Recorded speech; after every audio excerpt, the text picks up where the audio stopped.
May nakita na talaga akong magandang holder, spoon fork holder, organizer. Pwede mo rin siyang lagayan ng toothpaste, toothbrush. Maganda talaga siya, 100 plus lang. 'Di ba? Elegante tingnan, maganda yung design niya. May drainage at may dispenser din ng drainage niya. 'Di ba? Maganda talaga siya, sticker wall.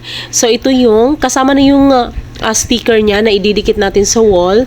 Napakadali lang talaga niyang gamitin. Ito na siya, guys. So pwede ring sa bathroom mo ilagay, sa dining, depende sa iyo, sa kitchen, depende sa iyo kung saan mo ito ilalagay.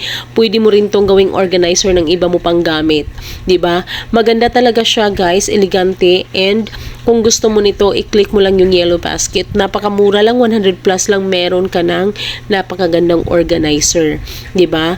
Kaya kung gusto mo niyan, i-click mo lang yung yellow basket para maka-order. Ang bilis lang din talaga ng kanilang delivery. Maganda talaga to, guys. Secure yung gamit mo, walang nakakapasok na mga insekto.